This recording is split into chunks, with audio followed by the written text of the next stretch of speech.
Y'all, for all the toddler phases that I, for some reason, just do not remember from having younger siblings, let me tell you something. The one that I do remember is the why stage.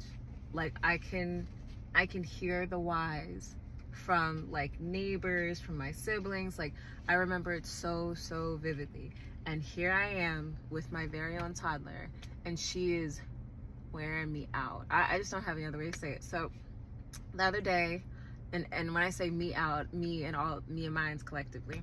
So the other day, we're in the car and we're getting to my parents' house, and as we arrive, I'm on FaceTime with my little sister, and she is, bless her heart, she has a migraine. It's one of those things where it's like, you think it starts off one way, like a sinus headache or something like that, and then it like progressed to like a full-blown migraine. So she's just like in the storm, she's going through it, she feels it.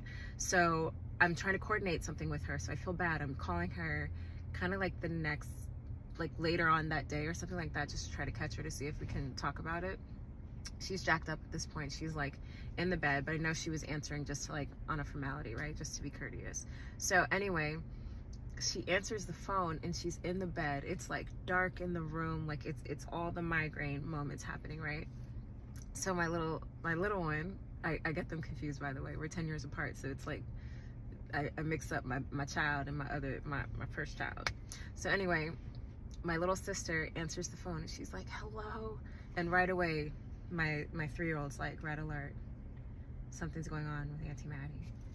So she's like completely attentive. She's locked in. And I'm like, dang, I'm like, you still got it. She's like, yes, girl. Like, it's like eating me up. I'm like, gosh, I'm like, that sucks. Migraines are the worst. I hate migraines, yada, yada, yada. So Naomi's just taking it in, right? Like, she's just taking it in and taking it in and taking it in. So I was like, dang, okay, well, let me make this faster. I was like, I can even let you go. Naomi's like, Auntie Maddie, what's the matter? I was like, Naomi, we already told you she has migraine. And she's like, first of all, she don't really want to hear it from me. She wants to hear it from the source. And she's like, Auntie Maddie, what's wrong, Auntie Maddie? And she like kind of like, you know, gets out like, Naomi, like I have a migraine, honey. And she's like, oh, she's like, why are you in the bed? And in that moment, I knew that like the conversation was about to take a little bit of a turn, but I was like, let me just ride it out and see. So Maddie's like, cause I don't feel well, Naomi, I have a migraine. And Naomi's like, but why are you in the bed?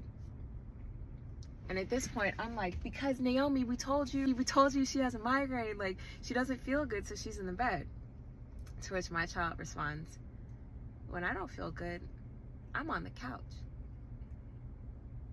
And I was like, yeah, Naomi, you know, different people feel different ways when they don't feel well. And she was like, my legs still work when I don't feel good.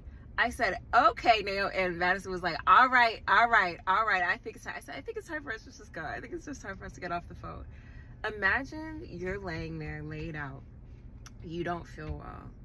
And then you have this little person, this little 3-year-old person, run a little victory lap around you, talking about, I'm stronger, braver, healthier.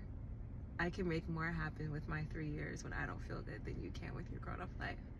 I just, at any point in time, I'm starting to like hold my breath a little bit when she says something, because one, it's getting to be so funny, and two, you just know that she's gonna come for you a little bit, and you just have to be like, hey, she's a little kid, I'm the grown-up.